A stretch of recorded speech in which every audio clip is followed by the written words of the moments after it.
I should say I just spoke to Em a little while earlier. Em, are you here?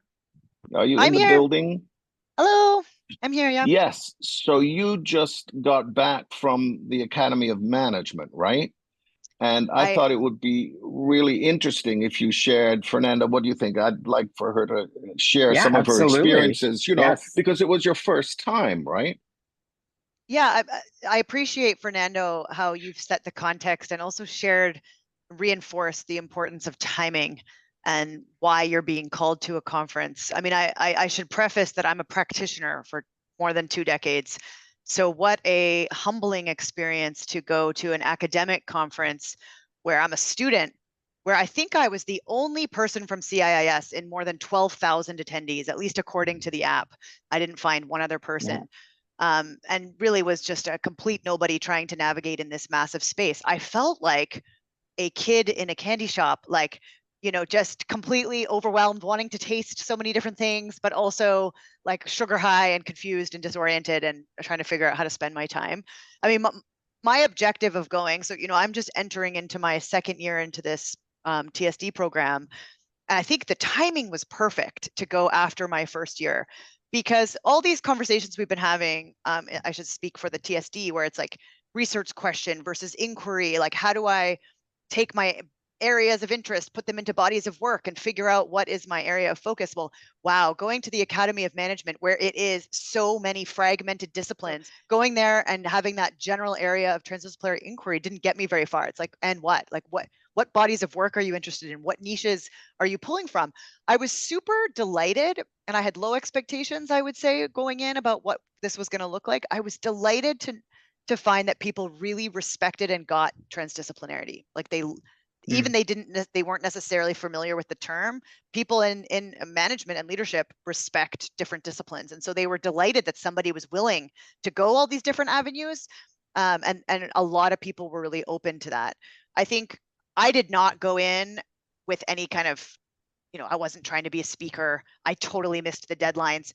Coming from a practitioner world where we work fast, I mean, yeah, you have to submit, I think it's like 10 or 11 months Hmm. before. I Yes. I didn't even know that was a Hmm. thing. So, but now looking for next year, okay, what am I going to do differently? Number one, I think it's going to be great for me next year to volunteer as a peer reviewer in some of the specific areas where I'm interested, where I can review other people's papers. They're in shortage of that.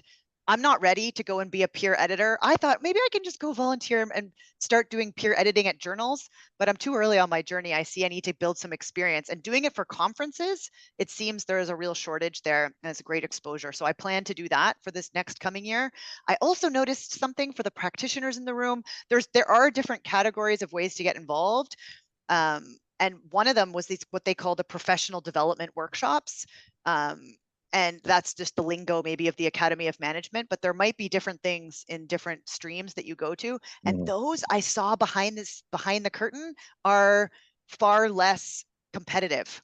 So they're in a particular stream, 300 plus papers submitted, where they're only choosing 10 or 15. For the professional development workshops, there were 15 and they chose 12 or something like that. So I'm like, I'll probably try that next year. Like maybe I'll and partner up with a few folks that I met there. I see amazing potential in terms of the benefit of going, of just meeting really different people. There was a real openness of people. Like you'd sit at a conference table and someone would say something like this: "Hey, I'm coming out with an edited book. I need a couple chapters. If you're open or you have some ideas in the next couple months, here's my contact info." Or someone would say, "Hey, I see there's a lot of students in the room. Are you publishing anything? I'll reference you. Please send me your stuff. I'm going to reference you. I'm going to help you." So there was such a real openness around that I just felt super, super encouraged. Perhaps I'll pause there. I absolutely love that. And this is part of the reason why when I interact with students like yourself, right? Em is this real encouragement and an invitation to sort of, discern which conferences may resonate with you and the various sort of engagements you can participate in. It doesn't have to be presenting a paper. It may be for other kinds of reasons you're there. I think for me, after as a second year student, like really being able to say, because like, what are those different spheres? What are those different bubbles? What are all those different bodies of work that I pull from? Anything is possible, and that can almost feel overwhelming. But when you go there and you actually see it, you hear it, you meet the people, you see how they talk about it, you're like, oh yeah, these are my people. Oh no, those are not my people. And it's so obvious to me now, and it was not just even like a couple of months ago. And I think that really, really helps.